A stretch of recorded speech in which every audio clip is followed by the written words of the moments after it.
Les amis, ce qui se passe est très grave. On va parler aujourd'hui d'un phénomène qui prend de plus en plus de l'ampleur. Depuis l'arrivée de ChatGPT en mars 2022, plusieurs professionnels de santé utilisent ChatGPT au quotidien dans leurs nombreuses activités. Imaginez vous arrivez à l'hôpital, soit pour faire une consultation, ou alors pour un diagnostic médical, et le médecin, pendant la consultation, naturellement vous pose des questions pour pouvoir comprendre de quoi vous souffrez, pour pouvoir détecter les symptômes de votre maladie, et vous, naturellement, vous lui répondez. Sauf qu'ensuite, ce médecin-là prend vos symptômes, les réponses que vous lui avez données, et introduit ces réponses-là dans ChatGPT. Au lieu de réfléchir, il demande à ChatGPT quoi faire pour vous. Ce n'est pas une blague. C'est ce qui se passe actuellement dans notre environnement chez plusieurs de nos professionnels de santé. D'ailleurs, un docteur en médecine camerounais, Dr Claudel Lubissi, tout fièrement nous explique dans une vidéo qui est apparue sur Facebook comment il fait. Mais le problème, c'est que ChatGPT n'est qu'un large language model, ce n'est qu'un LLM, c'est un chatbot, ce n'est pas un médecin, ce n'est qu'un modèle statistique qui a été entraîné pour générer du texte. ChatGPT ne comprend absolument rien à la médecine. Pourtant, nos professionnels de santé l'utilisent aujourd'hui pour faire de la consultation, pour prescrire des médicaments et même pour poser des diagnostics. Ce qui peut être très catastrophique pour nos patients. Dans cette vidéo, nous allons analyser point par point ce phénomène. Je vais vous expliquer ensuite comment fonctionne ChatGPT, ce que c'est et comment ChatGPT marche réellement.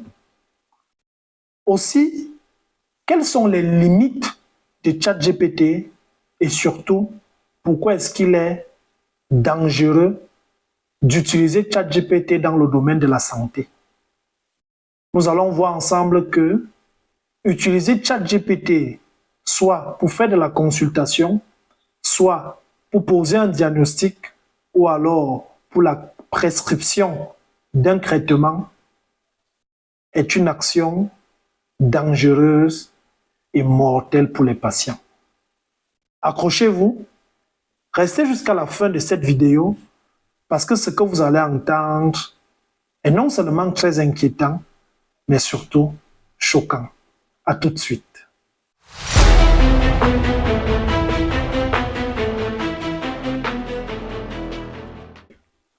Avant de poursuivre, je souhaiterais vous souhaiter la bienvenue sur Artificial Brain. Nous avons un compte YouTube et Facebook au nom d'Artificial Brain et notre mission est simple. Nous allons démocratiser la science et surtout expliquer les concepts scientifiques complexes de façon simple au commun des mortels. L'analyse que nous allons faire de la vidéo du médecin Lubissi sera articulée sur 3 points. Dans le premier point, je vais vous expliquer comment fonctionne clairement ChatGPT. Au deuxième point, je vais vous expliquer pourquoi est-ce qu'il est dangereux d'utiliser ChatGPT dans le domaine médical. Et enfin, je vais vous indiquer les solutions d'intelligence artificielle spécialisées dans le domaine médical afin que nos professionnels de santé, nos médecins, au lieu d'utiliser ChatGPT, puissent plutôt se tourner vers ces solutions spécialisées. Écoutons donc à présent le docteur Claudel Lubissi. Moi, je vais prendre quelques exemples d'utilisation de l'intelligence artificielle dans les tâches que je réalise au quotidien et vous allez voir à quel point c'est très efficace. Les autres orateurs vont entrer en profondeur sur l'utilisation des outils, mais moi, je voudrais vous faire voir un peu le champ que vous pourriez explorer avec ces différents outils en fonction de votre secteur d'activité. Je vais commencer par ma formation de base parce que moi, je suis médecin et en tant que médecin, il y a beaucoup de tâches répétitives qu'on fait au quotidien. Et à un moment donné, ça commençait à me saouler. Je vais prendre quelques exemples de tâches répétitives que le médecin réalise chaque jour. Moi, je suis là à l'hôpital, je suis assis et je dois consulter un patient. Le patient vient devant moi et il commence à m'expliquer ses problèmes. Bien sûr, je suis un canevas qui s'appelle une observation médicale, partant de son identification, le motif de sa maladie, l'histoire de sa maladie, bref, tout ce qu'on appelle. Et je pose des questions au patient. Je dis au patient, voilà, qu'est-ce qui ne va pas? Ça a commencé quand il commence à m'expliquer l'histoire de sa maladie, il me parle de ses symptômes, il m'explique exactement comment est-ce que ça a commencé, je m'en vais l'examiner, ça me permet d'avoir d'autres informations sur d'autres signes, sur d'autres symptômes. Et puis après, je dois condenser toutes ces informations avec ses antécédents pour essayer de pouvoir formuler un diagnostic avec des diagnostics différentiels. Je dois rédiger ça dans un carnet. Ensuite, je dois proposer ce qu'on appelle une prise en charge, qu'on abrège PEC. Et dans cette prise en charge, je dois peut-être demander des examens complémentaires à réaliser. Je dois pouvoir proposer déjà peut-être des premiers traitements qu'il doit prendre, ainsi de suite. Et dès qu'il sort de la salle, il y a un nouveau patient qui entre et c'est le même phénomène qui va se produire. Un nouveau patient qui entre, c'est le même phénomène qui va se produire. Et c'est assez pénible parce que ça nécessite d'abord d'être quelqu'un de très intelligent. Et qui dit très intelligent dit quelqu'un qui lit beaucoup. Parce que vous devez vous imaginer, les patients qui viennent, ça peut être des cas très divers. C'est vrai que si vous êtes déjà spécialisé dans un domaine, on va rester dans un domaine particulier. Je prends un exemple. Si vous êtes un diabétologue, c'est clair que tous les patients que vous avez souffrent, par exemple, de diabète, dont vous pouvez quand même déjà avoir une idée globale du type de cas que vous pourriez avoir au quotidien. Si vous êtes un rhumatologue, ce sera des cas précis. Si vous êtes un cardiologue, ce sera des cas précis. Mais sauf que qu'importe la discipline, la médecine, elle est très vaste en fait. Rien qu'une discipline peut avoir 50, 100, 200 livres qui parlent de cette discipline-là de manière totalement différente avec des approches qui sont originales. Donc, vous, en tant qu'être humain, est-ce que vous pouvez lire tous ces livres? Est-ce que vous pouvez vous mettre à jour tous les jours? Est-ce que vous allez toujours être au courant de tous les médicaments qu'on a retirés du marché, de toutes les études qui sont en train d'être menées dans votre secteur d'activité? Est-ce que vous allez être au courant de toute l'actualité de la science dans votre domaine? Est-ce que vous pouvez tout connaître? La réponse, c'est non. Donc, ça veut dire qu'il peut arriver des cas où peut-être vous êtes fatigué, ou peut-être vous avez oublié un certain type de notion importante et finalement, vous vous retrouvez avec un cas d'un patient qui présente certains symptômes ou alors une histoire de maladie particulière et vous vous trompez carrément dans le diagnostic ou dans la manière de prendre en charge. Et dans ce cas de figure, l'intelligence artificielle devient un outil majeur. Un outil vraiment majeur et incroyable. Je vais prendre un exemple d'outil que moi j'utilise en tant que médecin et qui me permet de manière beaucoup plus optimale parfois de pouvoir gérer ce genre de cas. Vous pouvez avoir un outil comme ChatGPT parce que quand on parle de ChatGPT parfois sur Internet, c'est un peu comme si c'est juste un outil qui est là, qui vous permet de répondre à certaines questions de manière banale et voilà, ça vous facilite la tâche, ça développe votre culture générale. Non. C'est un outil qui est beaucoup plus avancé que ça. Et moi, voilà une astuce que moi, je vais déjà vous donner lorsqu'il s'agit d'intelligence artificielle. Si vous rencontrez un outil qui est intéressant, qui vous donne des résultats plutôt satisfaisants, moi, je vous propose de choisir la version payante de l'outil. N'essayez pas d'utiliser les outils gratuits.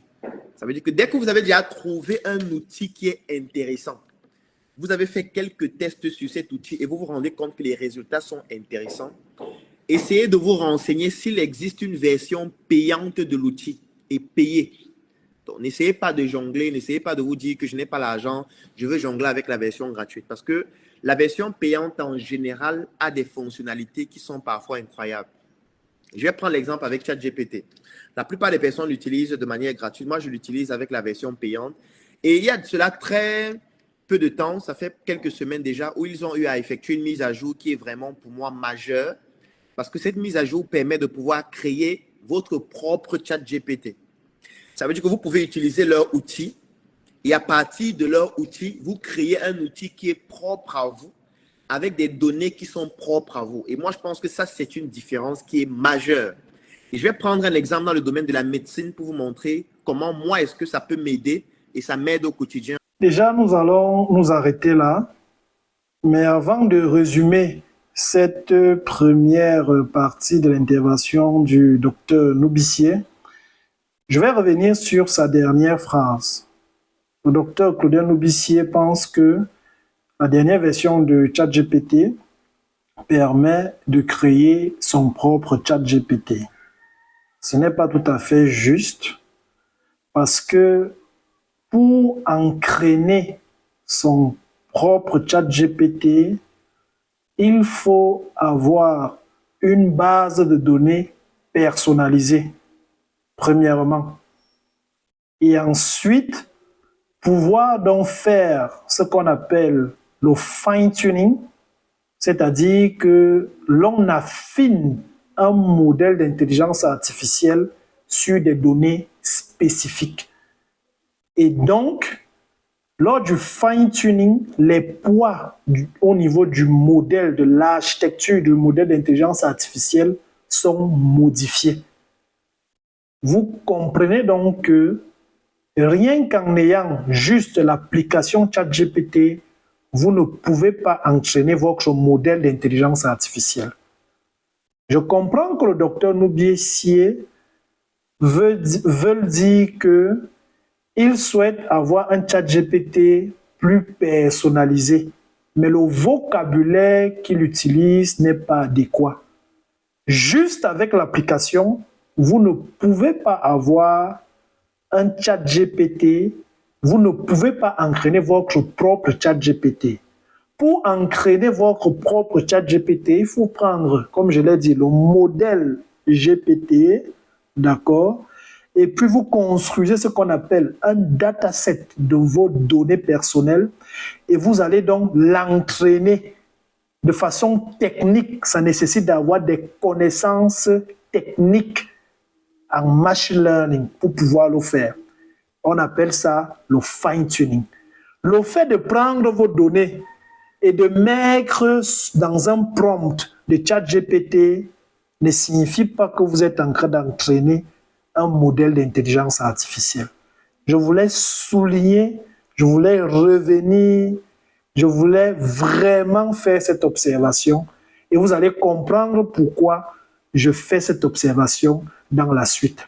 Mais avant aussi, je vais essayer de résumer ce que dit le docteur Noubissier dans cette première partie.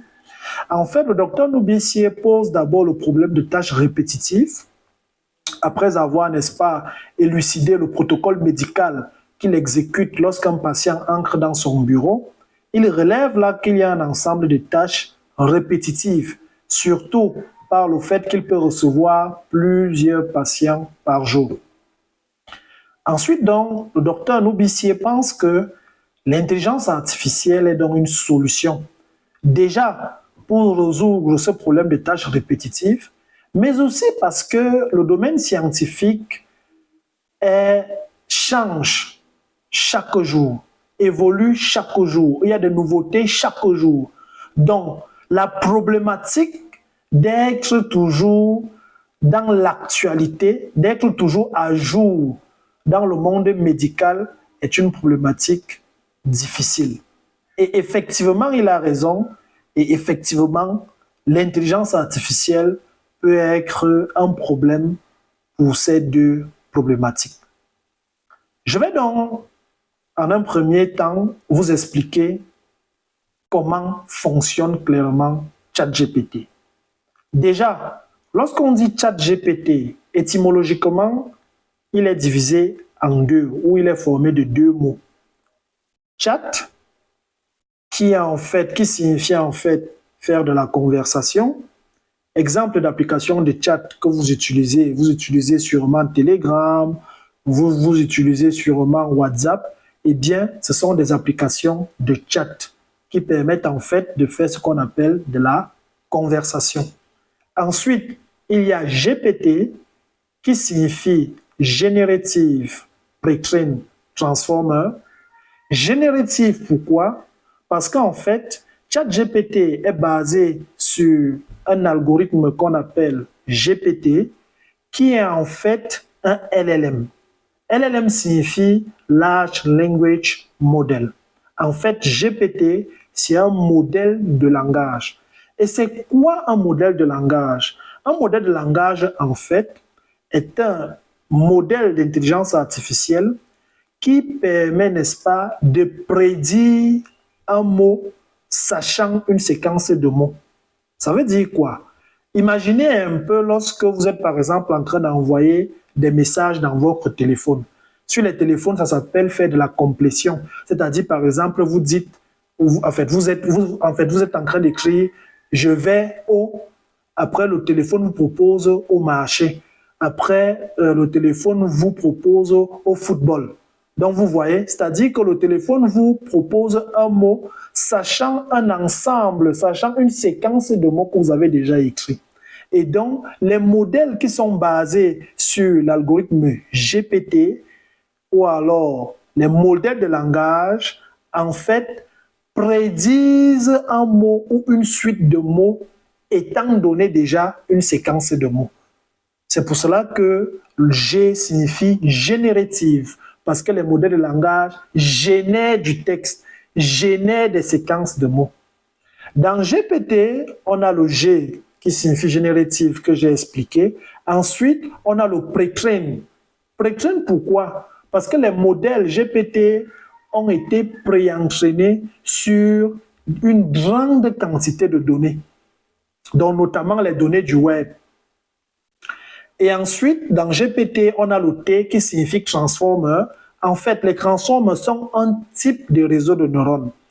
Et c'est quoi les réseaux de neurones? Les réseaux de neurones, en fait, ce sont des modèles mathématiques, des modèles informatiques qui permettent, en fait, de mimer le comportement du cerveau humain. On appelle ça un réseau de neurones artificiels. Un peu comme chez l'humain, le cerveau est constitué des neurones biologiques. En informatique, pour pouvoir mimer le comportement du cerveau, on a des chercheurs qui ont proposé les modèles mathématiques qu'on appelle les réseaux de neurones. Je vais ensuite vous expliquer, lorsque j'ai défini ce que c'est que ChatGPT, je vais vous expliquer l'historique de ChatGPT. Comment on a fait pour arriver à ChatGPT? Je vous ai parlé tout à l'heure des réseaux de neurones. Et il faut dire que lorsqu'on parle des réseaux de neurones, on a plusieurs types. On a les réseaux de neurones, récurrents, on a les réseaux de neurones convolutifs, etc. Et donc, en NLP, le domaine de l'intelligence artificielle qui crée du langage naturel, on utilise beaucoup plus un type de réseau de neurones particulier qu'on appelle les réseaux de neurones récurrents. Et en 2017, il y a un chercheur qui s'appelle Vaswani qui a écrit un article qui est intitulé « Attention is all we need ». Et donc, Vaswani a ajouté donc au niveau de l'architecture des réseaux de neurones ce qu'on appelle les mécanismes d'attention. Et c'est donc ce fait-là d'ajouter les mécanismes d'attention au niveau des réseaux de neurones qu'on a eu ce qu'on appelle les transformers. D'où GPT, c'est transformer. Transformer pourquoi? Parce que c'est basé sur un réseau de neurones spécifique qu'on appelle les réseaux de neurones récurrents avec les mécanismes d'attention. Maintenant, comment on en est arrivé là? On est donc parti des réseaux de neurones avec les mécanismes d'attention pour avoir la première version de GPT. Donc la première version du modèle de langage qu'on appelle GPT, dont je vous ai expliqué tout à l'heure. Eh bien, GPT, lui, il a été entraîné sur à peu près 4,5 gigabits de données et dans son architecture, il est constitué d'à peu près 117 millions de paramètres et il a été constitué en 2018. Ensuite, évidemment par OpenAI, qui est en fait une entreprise, une start-up d'intelligence artificielle, qui avait pour but, ou alors qui a pour but de fabriquer ce qu'on appelle des AGI. AGI, c'est pour dire Artificial General Intelligence, c'est-à-dire une intelligence artificielle générale. Et donc, OpenAI a été créé en 2015, a été fondé en 2015 par Sam Altman, et, n'est-ce pas, Elon Musk et d'autres cofondateurs aussi. Et donc, c'est donc OpenAI qui a fait GPT-1, qui a à peu près 117 millions de paramètres. En fait, les paramètres, en fait, ce sont les poids, le nombre de poids des différentes couches du réseau de neurones. Et donc, ensuite, en 2019, ils ont fait GPT-2. GPT-2 qui, lui, a 1,5 milliard de paramètres, donc il est un peu plus complexe, il est un peu plus costaud que GPT-1. Et en 2020, ils ont fait GPT-3, qui est constitué de 175 milliards de paramètres et qui a été entraîné sur à peu près 250 milliards de mots. Et donc, vous comprenez donc que GPT-3 est très costaud. Et GPT, comme je l'ai dit, c'est un modèle de langage. C'est-à-dire que quand on vous dit GPT en français facile, c'est juste un système, un modèle qui peut prédire une suite de mots sachant une séquence. Ça veut dire quoi? Si vous lui dites Peggy va à, il va compléter par soit par école, soit par maison, etc. Et donc vous comprenez donc que GPT, lorsqu'il vous génère une réponse, lorsqu'il vous génère une suite de mots, les mots qu'il vous génère sont tout simplement les mots dont la probabilité d'apparition est grande. Ça veut dire que en dehors des mots que ChatGPT vous génère, il y a d'autres réponses. Mais la réponse que ChatGPT vous génère là, c'est la réponse dont la probabilité d'être vrai est maximale. Je souligne encore probabilité maximale, vous allez comprendre pourquoi par la suite. Après que OpenAI est sorti en 2020 GPT-3, avant mars 2022, ils ont d'abord sorti Instruct GPT, qui a également 175 milliards de paramètres. Et Instruct GPT diffère de GPT-3 du fait qu'on a ajouté dans Instruct GPT, on a fait ce qu'on appelle du RLHF, c'est-à-dire Reinforcement Learning from Human Feedback. Et donc, c'est quoi le Reinforcement Learning from Human Feedback? L'idée, en fait, c'est que lorsque on pose une question à GPT, d'accord, on a des humains qui, pour chaque question, vont essayer de classer les réponses de la meilleure réponse à la pire réponse. Et ces humains-là vont classer ces réponses-là sur 3 critères: la pertinence, la sécurité et l'exactitude. Et donc, une fois donc que les humains classent ces réponses-là, de la meilleure à la pire, étant donné une question, on va donc faire un type d'apprentissage en intelligence artificielle qu'on appelle l'apprentissage par renforcement. Eh bien, l'apprentissage par renforcement est basé en fait sur ce qu'on appelle le système de récompense. C'est-à-dire que, de façon simple, on va définir une politique et chaque fois que Instruct GPT va nous générer une réponse qui se rapproche de la meilleure réponse humaine, on va lui donner un gain. Elle va gagner quelque chose. Et à chaque fois que Instruct GPT va, n'est-ce pas, donner une réponse qui s'éloigne de la meilleure réponse qui a été définie par l'humain, on va pénaliser Instruct GPT. Donc, on ne va pas lui donner de la récompense, on va pénaliser le modèle.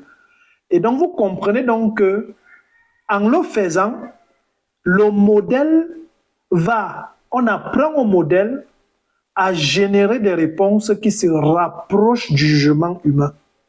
Donc, en 2022, avant ChatGPT, OpenAI sort d'abord InstructGPT.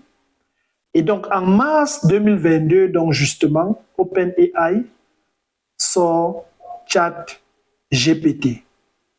Et ils conservent la même technique pour entraîner ChatGPT. Ils font du RLHF, du Reinforcement Learning from Human Feedback. Mais à côté de ça, ils font également de l'apprentissage supervisé. C'est-à-dire que ChatGPT est en fait résulte du fine-tuning d'un modèle de langage, InstructGPT, pour faire de la conversation. C'est-à-dire qu'on prend un ensemble de questions avec leurs réponses et on va entraîner le modèle d'intelligence artificielle à prédire ces réponses-là. Parce que les questions ont déjà des réponses références qui ont été proposées par les humains. Ça veut dire que cet apprentissage-là est supervisé par les références humaines. Cet apprentissage-là est supervisé par l'humain. C'est pour ça qu'on appelle ça l'apprentissage supervisé. Donc, ChatGPT, c'est GPT-3 auquel on a fait du Reinforcement Learning from Human Feedback, c'est-à-dire qu'on a orienté le modèle de langage à donner des réponses qui se rapprochent du jugement humain sur 3 critères que j'ai cités, la pertinence, l'exactitude et la sécurité. Et en plus donc de ça, on a fait de l'apprentissage supervisé, c'est-à-dire qu'on a pris du texte dans le web, sur Internet, un texte avec un vocabulaire d'environ 250 milliards de mots, et on a entraîné ChatGPT à répondre aux questions. Donc, voilà comment fonctionne ChatGPT. Ensuite, OpenAI a fait sortir GPT-4, dont la différence est que ChatGPT ne comprend que du texte, mais GPT-4 est ce qu'on appelle un modèle multimodal, c'est-à-dire un modèle qui comprend des données de différentes modalités. C'est-à-dire que GPT-4, vous pouvez mettre une image, elle peut comprendre l'IA GPT-4, une image, un texte, un son, etc. Donc, elle diffère de ChatGPT de ce que ChatGPT ne comprend qu'à la base du texte. Mais la version GPT-4 de ChatGPT manipule non seulement du texte, mais aussi de la voix, des images, de la vidéo, etc. Donc, voilà comment fonctionne ChatGPT. Vous comprenez donc que ChatGPT n'est qu'un modèle probabiliste. ChatGPT n'est qu'un modèle statistique. Lorsque ChatGPT vous donne une réponse, ChatGPT elle-même, l'IA ChatGPT elle-même ne comprend pas sur le plan humain la réponse qu'elle vous donne. Tout ce que ChatGPT sait faire, c'est d'essayer de vous générer du texte qui est constitué des mots qui sont fréquemment ensemble. C'est pour ça qu'il vous génère du texte constitué des mots dont la probabilité pour que ces mots appartiennent, ou alors pour que ces mots appartiennent au même contexte, c'est-à-dire que la probabilité pour que ces mots se retrouvent ensemble soit maximale. ChatGPT n'est donc pas un médecin. ChatGPT n'est pas une intelligence artificielle intelligente. Elle ne prédit qu'une suite de mots. C'est tout. Nous allons donc aborder la deuxième partie de notre analyse qui est sur la dangerosité d'utiliser ChatGPT dans le domaine médical. Pour le faire, nous allons continuer d'écouter le docteur Claudel Noubissier qui nous explique comment est-ce qu'il utilise ChatGPT pour faire ses consultations médicales. Écoutons-le. C'est que je prends l'outil ChatGPT, la version payante. Elle coûte pratiquement $10 par mois. En fonction du pays et de la devise que vous utilisez, ça ne va pas coûter très cher. Et ça vous donne accès à la possibilité de créer ce qu'on appelle votre propre ChatGPT en entraînant cet outil-là avec vos... Je reviens sur ce qu'il vient de dire. En entraînant votre propre ChatGPT avec vos données, j'avais déjà fait cette remarque-là. Non, ce n'est pas tout à fait juste. L'on ne peut pas entraîner son propre ChatGPT juste en utilisant l'application. Parce que la possibilité que l'application ChatGPT nous permet, c'est de ne faire que ce qu'on appelle du prompt engineering, c'est-à-dire de saisir des prompts, de saisir la requête. En français facile, c'est de dire à ChatGPT ce que vous voulez. ChatGPT, l'application ne permet pas d'entraîner votre propre modèle. Le vocabulaire qui est utilisé est un mauvais vocabulaire. J'ai expliqué en début de vidéo ce que c'est qu'entraîner son propre modèle d'intelligence artificielle. Je voulais revenir dessus. Continuons. Je dois peut-être consulter des patients qui souffrent de diabète. Le problème, c'est que ChatGPT est entraîné avec des données de manière générale sur plusieurs secteurs d'activité. Étant donné que moi, je dois consulter des patients qui souffrent de diabète et qui sont par exemple au Cameroun, il y a une façon de prendre en charge le diabète qui n'est pas la même que les États-Unis, qui n'est pas la même que la France, qui n'est pas la même que la Grande-Bretagne, qui n'est pas la même que la Chine, ainsi de suite.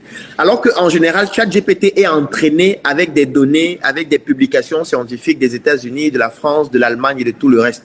Sauf que moi, je suis au Cameroun et je dois utiliser l'outil. Qu'est-ce que je fais donc? Je récolte toutes les données que j'ai sur le diabète au Cameroun. Et pour avoir ces données, je peux les avoir de plusieurs manières différentes. On a des professeurs en médecine au Cameroun qui sont des endocrinologues, qui sont des diabétologues, qui ont eu à publier des travaux scientifiques au Cameroun. Donc, je vais prendre ces travaux-là et je vais les stocker, par exemple, sous forme de PDF ou alors sous forme de fichier Word.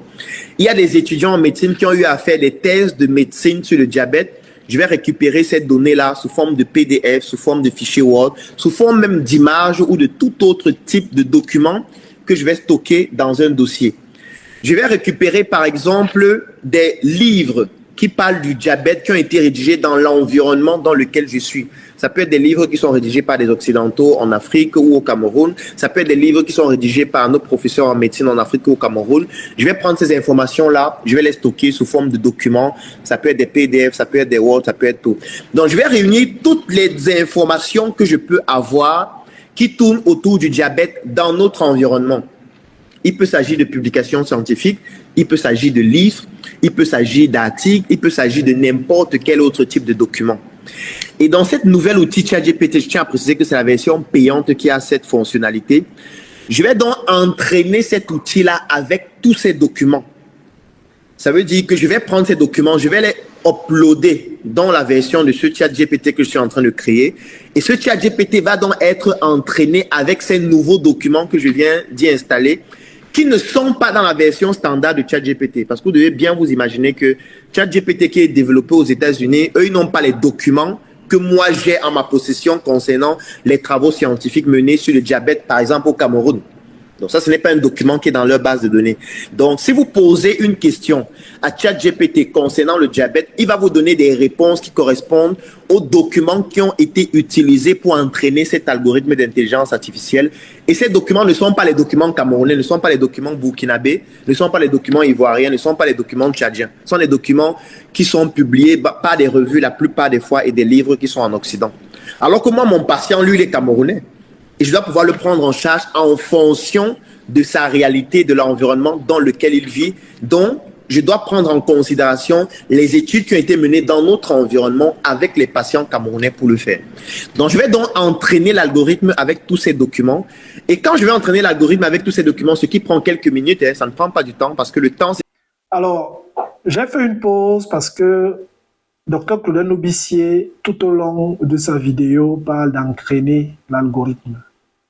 Déjà, ça c'est pour la bonne gouverne de tout le monde et des médecins, des professionnels de la santé en particulier.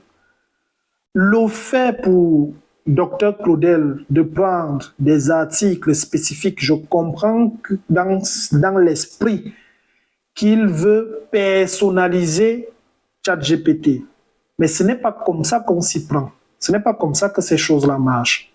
Le fait de pouvoir donner des documents, des études médicales camerounaises sur le prompt de ChatGPT ne fait pas son entraînement. Ça, c'est ce que les professionnels de santé doivent comprendre. Lorsque vous prenez les bases de, je ne sais pas moi, les articles scientifiques, vous uploadez dans GPT-4, vous n'êtes pas en train de faire de l'entraînement. Pour pouvoir personnaliser une intelligence artificielle, on a dans la littérature deux approches. On a ce qu'on appelle les approches RAG, Retrieval Augmented Generation, et on a les approches qu'on appelle le fine-tuning, dont je vous ai parlé précédemment. Comment fonctionne le fine-tuning? C'est vrai que j'ai expliqué, mais je vais réexpliquer pour que les professionnels de santé comprennent de quoi on parle. Lorsque vous voulez faire un modèle d'intelligence artificielle, vous voulez le spécifier, vous voulez l'affiner à un domaine précis, vous faites ce qu'on appelle la technique de fine-tuning, qui consiste à prendre votre base de données, à prendre le modèle préentraîné, parce que ChatGPT, il a déjà été préentraîné pour faire de la conversation, et vous allez réentraîner ChatGPT sur vos propres données en faisant du fine-tuning. C'est-à-dire que le réentraînement que vous allez faire va modifier les poids au niveau de l'architecture du modèle de ChatGPT. Et revenir sur l'application, introduire les documents, ce n'est pas faire du fine-tuning. Docteur Claudel, ce n'est pas ça, réentraîner un modèle. En fait, lorsque vous mettez des documents sur GPT-4, vous n'êtes pas en train de réentraîner le modèle. Pas du tout. Si vous voulez faire ce que vous voulez là, vous devez avoir une compétence d'ingénieur en apprentissage automatique ou bien rencontrer les experts en apprentissage automatique, leur présenter votre base de données et eux, ils vont donc prendre le modèle qui est derrière ChatGPT, ils vont le réentraîner sur vos données. Et vous allez donc avoir un ChatGPT spécifique à vos données parce que les poids vont changer. Mais lorsque vous prenez juste l'ensemble de vos documents, vous uploadez ça sur GPT-4, il n'y a pas d'entraînement parce que en le faisant, vous ne modifiez pas les poids de ChatGPT. Vous ne modifiez pas l'architecture, les poids de l'architecture, les poids du modèle qui est derrière ChatGPT. Tout ce que vous êtes en train de faire, c'est du prompt engineering. Parce que tous les documents que vous uploadez au niveau du prompt, les textes, etc., le LLM, ChatGPT voit ça comme une requête. ChatGPT voit ça comme une question et non comme le contexte de la réponse qu'elle doit vous donner, l'intelligence artificielle ChatGPT. Et c'est ce que je veux que les professionnels de santé comprennent. Lorsque vous ajoutez, j'insiste dessus, lorsque vous ajoutez des données à ChatGPT, quel que soit, prenez même toute votre base de connaissances, vous mettez sur le prompt de ChatGPT là, vous n'êtes pas en train d'entraîner ChatGPT, vous n'êtes pas en train d'entraîner votre modèle. Parce que du point de vue technique, ce qui se passe concrètement, c'est que le modèle va faire ce qu'on appelle l'apprentissage de représentation, c'est-à-dire qu'il va prendre votre requête, tout ce que vous avez mis là, et il va transformer ça en un vecteur de représentation de votre question, de votre requête. Et c'est cette représentation-là que ChatGPT, que le modèle de ChatGPT va recevoir, va le décoder et va vous générer une succession de mots, un texte dont la probabilité pour que les mots apparaissent ensemble est maximale par rapport à votre question. Ça veut donc dire que utiliser ChatGPT sans faire du fine-tuning ou alors sans faire la technique de RAG est dangereux pour vos patients. Parce que ChatGPT n'a pas été entraîné sur des données spécifiques à la médecine. Et de façon générale, les LLM, les Large Language Models, souffrent du problème d'hallucination. C'est quoi le problème d'hallucination? Le problème d'hallucination est le fait que ChatGPT va vous générer une réponse qui est, du point de vue de la linguistique, du point de vue du langage, du point de vue de la grammaire, est correcte, mais n'est pas une vérité au sens rationnel. Exemple, vous pouvez poser la question à ChatGPT qui a découvert l'Amérique. Et ChatGPT peut vous répondre, Édouard a découvert l'Amérique. Sur le plan grammatical, sur le plan de la langue, Édouard a découvert l'Amérique est une phrase correcte, est une phrase bien écrite. Mais est-ce que sur le plan de la rationalité, il est vrai que Édouard a découvert l'Amérique? Non. Tout simplement parce que ChatGPT de façon naturelle ne comprend pas la phrase. Il est un modèle statistique. Il prédit juste les mots qui sont censés apparaître dans le même contexte. Il peut donc vous générer donc des erreurs. Ce n'est pas parce que la phrase qu'il vous a donnée a l'air scientifique qu'elle est vraie. C'est ce que les professionnels de santé doivent comprendre. ChatGPT n'est pas une intelligence artificielle intelligente. C'est juste un modèle statistique. Et si vous voulez utiliser, exploiter ChatGPT, il faut passer par deux techniques de façon générale. Le fine-tuning que j'ai expliqué et le RAG, le Retrieval Augmented Generation. C'est un peu de la génération augmentée. Le RAG consiste justement à produire une base de données, une base de connaissances. Ensuite, lorsque l'utilisateur va faire sa requête, la requête va être représentée, on va produire le vecteur de représentation.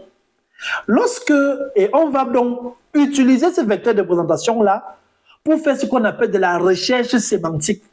C'est-à-dire qu'on va aller dans votre base de données, l'algorithme va aller dans votre base de données, chercher les sources qui peuvent potentiellement être la réponse à votre question. Donc, par rapport à votre question, on va dans la base de données chercher les sources, les connaissances qui peuvent être liées à la question que vous avez posée.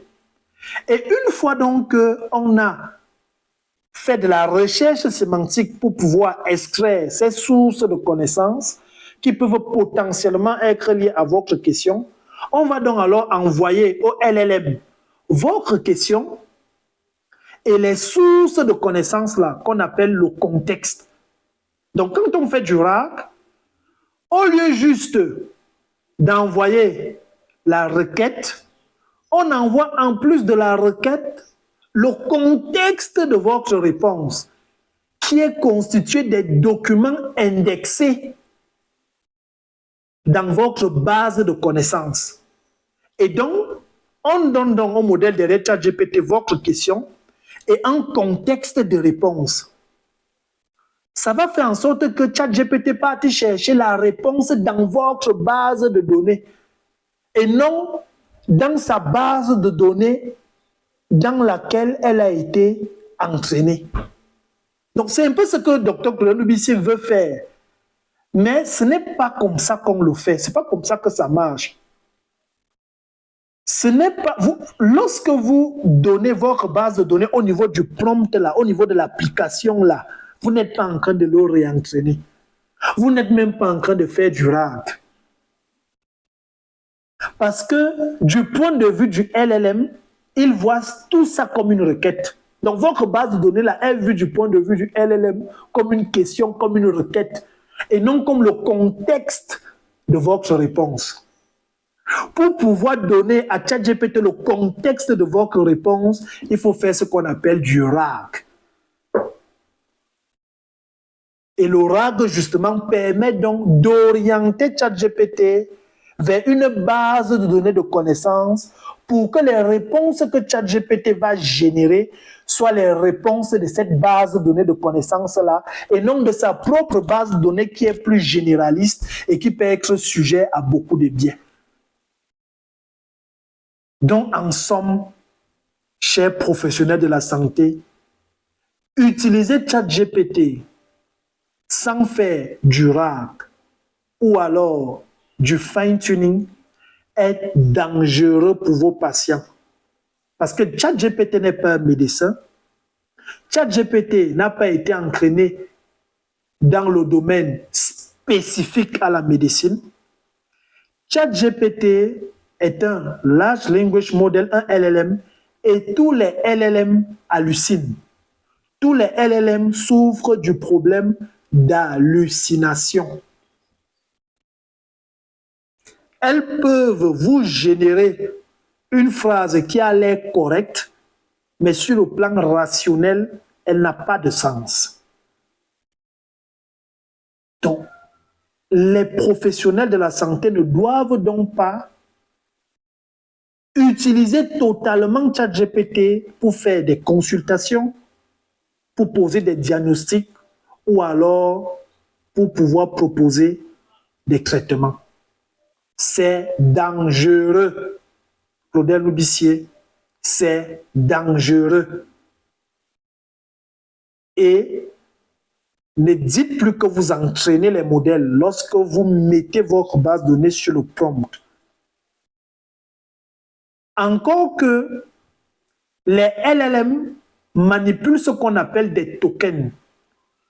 Et les LLM ont donc une taille limite des tokens qu'ils peuvent traiter. Ça veut dire que lorsque vous mettez même toute votre base de données là sur le prompt, si en découpant votre texte, le LLM obtient des tokens dont la taille est supérieure à la taille maximale qu'elle peut traiter, les LLM vont laisser certains tokens. Et donc, ils peuvent avoir des phrases pertinentes, des mots pertinents qui peuvent aider le LLM à donner une réponse plus fine, qui seront ignorées. Donc, ce n'est pas comme ça que ces choses-là marchent. Chers professionnels de la santé, ChatGPT n'est pas intelligent. ChatGPT n'est pas un médecin. ChatGPT souffre du problème d'hallucination, tout simplement parce qu'il n'a pas été affiné sur le domaine médical. C'est un outil généraliste. ChatGPT n'a aucune intelligence. Lorsque ChatGPT vous génère même un traitement, elle ne comprend rien de ce traitement-là. Du point de vue de ChatGPT, c'est juste une succession de phrases qu'elle a générées. Parce que c'est son rôle, c'est un générateur. ChatGPT, GPT, Generative Pre-trained Transformer. Générative, ce n'est que quelque chose qui génère du texte. Continuons à écouter le docteur Claudel. temps parce que le temps, c'est juste celui de pouvoir uploader les documents. Si les documents pèsent beaucoup et en fonction de votre connexion Internet, ça peut prendre plus ou moins du temps, mais si la connexion est très bonne et que les documents ne sont pas très lourds, en quelques minutes, ça peut être terminé. Donc, je vais donner un nom à ce GPT. Je peux l'appeler, par exemple, Docteur Claudel Nombissier, diabète, ou alors je peux l'appeler comme je le souhaite, ou alors peut-être SOS diabète, ou tout ce que vous pouvez imaginer. Et maintenant, ce qui se passe, c'est quoi? C'est que quand j'ai un patient, je lui pose des questions en ce qui concerne sa maladie. Il me répond. Et quand il finit de me répondre, je peux très facilement entrer ces informations-là dans ChatGPT et je peux l'entrer de plusieurs manières différentes. Ça veut dire que je... Alors, arrêtons-nous là.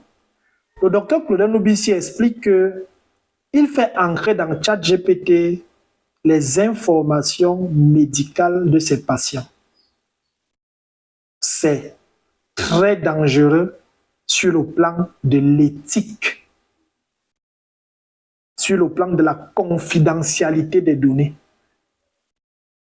Est-ce que ces patients lui ont donné l'autorisation, chers professionnels de la santé, lorsque vous entrez les données médicales de vos patients sur ChatGPT, est-ce que vos patients vous ont donné l'autorisation de le faire? Parce que vous êtes en train de manipuler des données sensibles, les données de santé des patients. Est-ce que vos patients vous ont autorisé à divulguer leurs données de santé à ChatGPT? Est-ce que vous savez que chaque fois que vous faites une requête sur ChatGPT, les données que vous entrez sont enregistrées et vous ne savez même pas ce que OpenAI va faire avec ces données-là?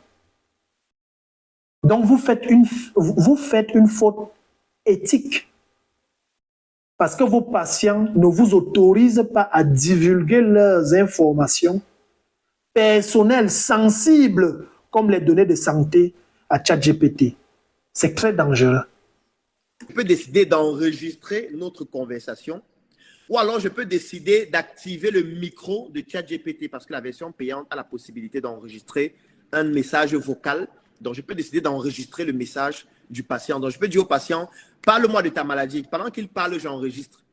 Et quand j'enregistre cette version audio-là, je l'envoie dans l'algorithme que je viens de créer. Et je demande à l'algorithme, avec une technique de prompt engineering, vous allez voir ça durant la formation, je lui explique que voilà un patient qui présente ce cas de figure qu'il vient de dire en audio.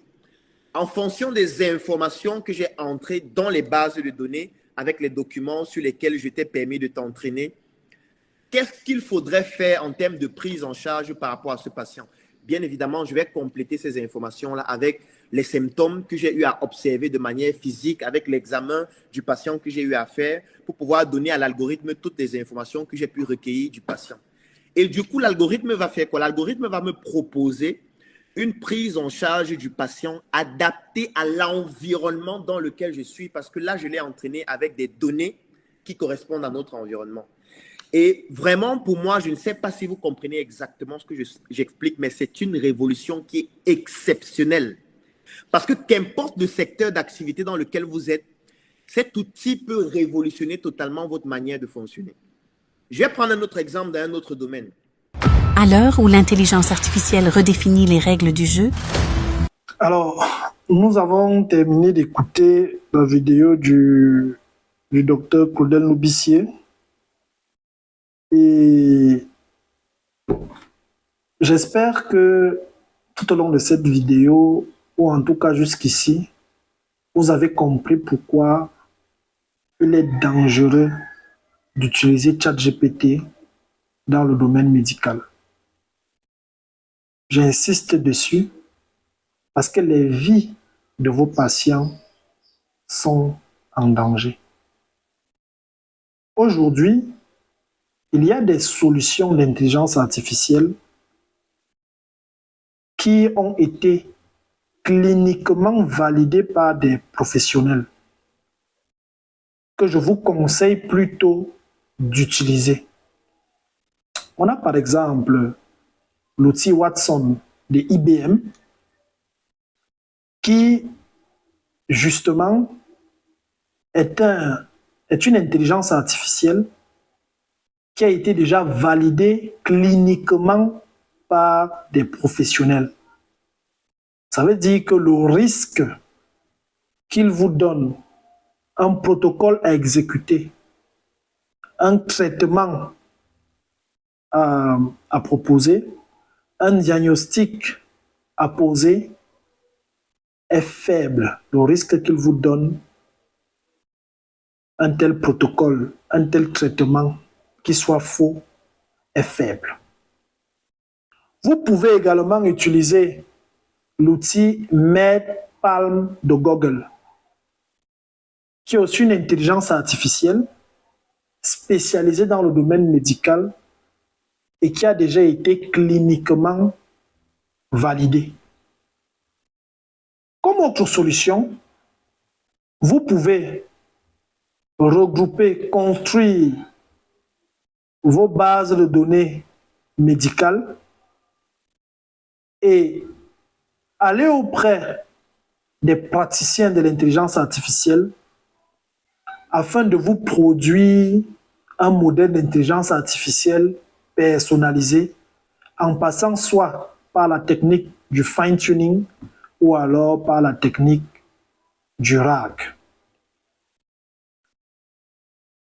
Je tiens aussi à dire que cette vidéo n'est pas un clash à l'égard des professionnels de la santé.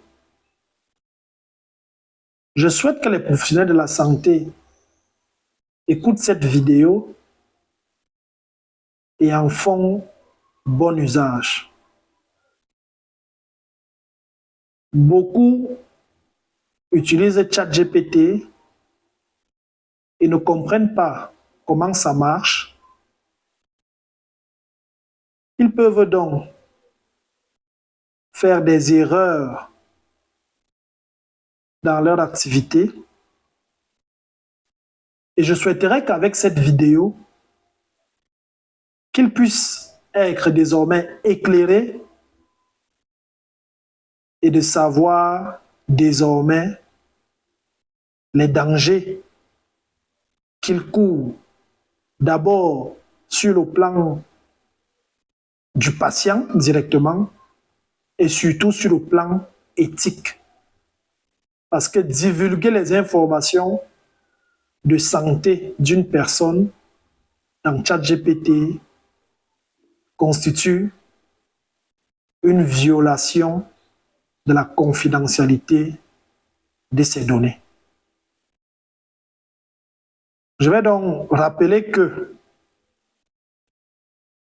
ChatGPT ne doit pas être utilisé pour les diagnostics médicaux.